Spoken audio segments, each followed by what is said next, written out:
Hello friends, आप सभी का हमारे नए चैनल इंडोसाला में हार्दिक स्वागत है। जैसा कि आप सभी लोग स्क्रीन में देख सकते हैं कि आज भारत सरकार द्वारा रेलवे भर्ती के लिए आरपीएफ की नोटिफिकेशन जारी हुई है। हालांकि ये नोटिफिकेशन अभी तक ऑफिशियल वेबसाइट पर जारी नहीं की गई है, परंतु कुछ ही दिनों में आपको ये नोटिफिकेशन उनके ऑफिशियल वेबसाइट में देखने को मिल जाएंगे। आगे बढ़ते हैं हम लोग सब्जेक्ट की तरफ। इस नोटिफिकेशन में 2 पदों की नियुक्ति के लिए नोटिफिकेशन जारी हुई है, जिसमें कि सब इंस्पेक्टर एंड कांस्टेबल के बारे में कहा गया है। आगे बढ़ते हैं हम लोग डिटर्मिनेशन ऑफ वैकेंसीज। जितनी भी वैकेंसियाँ हैं अभी फ़िलहाल तय नहीं की गई है, जो कि समय के साथ साथ रेलवे द्वारा निर्धारित की जाएंगी।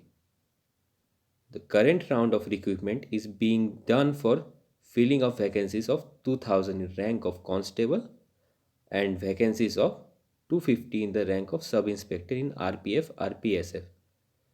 इसके तहत फिलहाल 2000 कांस्टेबल के लिए वैकेंसियाँ निकाली गई है और 250 सब इंस्पेक्टर के लिए वैकेंसीज निकाली गई है, जिनमें से 10% वैकेंसीज एक्स सर्विसमैन के लिए आरक्षित रहेंगी as per government of India instruction, और 15% वैकेंसी वुमेन कैटेगरी के लिए रिजर्व रहेंगी।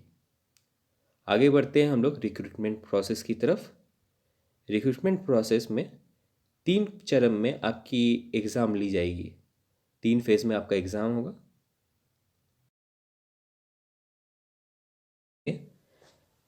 पहला आपका कंप्यूटर बेस्ड टेस्ट सीबीटी, जो कि रेलवे बोर्ड द्वारा लिया जाएगा। दूसरा फेज़ 2 फिज़िकल इफ़िशियंसी टेस्ट और फिज़िकल मेजरमेंट टेस्ट, जिसमें आपका फिज़िकल का टेस्ट लिया जाएगा। और तीसरा डॉक्यूमेंट वेरिफिकेशन। हम लोग अब आगे बढ़ते हैं। यहाँ पे आप देख सकते हैं पूरी नोटिस को, जैसे हम लोग दे देंगे आप सभी को पीडीएफ में, आप वहाँ से पूरी नोटिस को देख सकते हैं। और नीचे हम लोग देख सकते हैं एलिजिबिलिटी क्राइटेरिया। तो citizenship must be a citizen of India, अब भारतीय नागरिक होने चाहिए। एजुकेशनल एंड क्वालिफिकेशन आपको दे दिया गया है, पूरे पीडीएफ में आपको मिल जाएगा ये। तो कैटेगरी के हिसाब से देख ले, सब इंस्पेक्टर और कांस्टेबल के। सब इंस्पेक्टर के लिए जो आपको चाहिए वो है graduation from a recognise university, ये आपका एजुकेशनल क्वालिफिकेशन होना चाहिए। सब इंस्पेक्टर की भर्ती के लिए मिनिमम एज आपका होना चाहिए 20 वर्ष और मैक्सिमम 25 वर्ष। और कांस्टेबल की भर्ती के लिए आपको 10th पास और उसके इक्विवेलेंट और रिकॉग्नाइज बोर्ड से पास होना चाहिए। और मिनिमम एज आप इसमें 18 है और मैक्सिमम 25 साल। इसमें आप नीचे देख सकते हैं रिलैक्सेशन ऑफ एज, जिसमें SC ST OBC सभी के कैटेगरी के में कितने रिलैक्सेशन मिलेंगे। जम्मू कश्मीर या फिर यूनियन टेरिटरीज से जो लोग आते हैं, बिलोंग करते हैं, जिनका वहाँ का डोमिसाइल है 1 जनवरी 1982 31 दिसंबर 1989 के बीच में, उन लोगों के बारे में सब रिलैक्सेशन ऑफ एज दिया गया है। उसके बाद हम लोग आगे बढ़ते हैं। आप सभी कुछ ये यहाँ से पढ़ सकते हैं आप लोग। फिजिकल मेजरमेंट में आते हैं हम लोग। फिजिकल मेजरमेंट में अनरिजर्व और ओबीसी कैंडिडेट्स के लिए मेल कैंडिडेट्स का 165 सेंटीमीटर होना चाहिए हाइट, और फीमेल कैंडिडेट्स का 157 सेंटीमीटर हाइट्स होना चाहिए। SC ST कैटेगरी के लिए 160 और 152 फीमेल के लिए।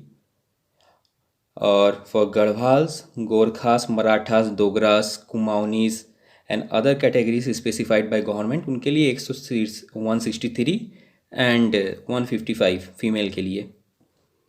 चेस्ट मेजरमेंट यहाँ पे दे दिया गया है, अनएक्सपेंडेड 80 और एक्सपेंडेड 85। और SC ST कैटेगरी के लिए 76.2 से 81.2 के बीच में होना चाहिए। और गढ़वाल्स के लिए 80 एंड 85 के बीच में अदर कैटेगरीज के लिए। ये नोटिस अभी ऑफिशियली आया नहीं है, तो ये आपको जल्दी ही रेलवे के ऑफिशियल वेबसाइट में नोटिस दिखने को मिल जाएगी कुछ ही दिनों के अंदर। एग्जामिनेशन फ़ी रेलवे द्वारा निर्धारित किया जाएगा, मोड ऑफ पेमेंट क्या होगा, सब चीज़ों के बारे में आपको बता दिया जाएगा जब ऑफिशियल नोटिफिकेशन आएगा। तो हम लोगों ने पहले ही बता दिया कि फ़ेज़ ऑफ एग्ज़ामिनेशन कैसा हो, किस तरह से एग्ज़ामिनेशन आपकी ली जाएगी। और एग्ज़ामिनेशन का टाइप हम लोग बता दें, जो आपका रिटन एग्ज़ामिनेशन होगा उसमें सब इंस्पेक्टर के लिए और कांस्टेबल दोनों के लिए 90 मिनट दिए जाएंगे आप सभी को, जिसमें 120 क्वेश्चंस पूछे जाएंगे, जिसमें general awareness, arithmetic, general intelligence and reasoning के क्वेश्चंस होंगे। उसके बाद आपको फ़ेज़ 2 में फिज़िकल का टेस्ट होगा एंड फ़ेज़ 3 में आपका डॉक्यूमेंट वेरिफिकेशन। सब के बारे में यहाँ पे दे दिया गया है, जो सिलेबस है आपको इसके बारे में। सो यही था फ्रेंड्स आप सभी के लिए। जितने भी ज़्यादा कुछ पढ़ना है आपको, आप सब कुछ यहाँ पे देख सकते हैं, PDF हमारे लिंक में आपको दे दी जाएगी। और यही रिक्वेस्ट होगा, आप सभी लोग अपने तैयारी में जल्द से जल्द जुट जाए, क्योंकि ये सुनहरा मौका फिर बार बार नहीं आएगा। और सो इसी के साथ हम लोग हमारे वीडियो को यहीं समापन करते हैं। तो हमारे चैनल को प्लीज़ सब्सक्राइब करें, लाइक करें और प्लीज़ शेयर करें इस वीडियो को। Thank you.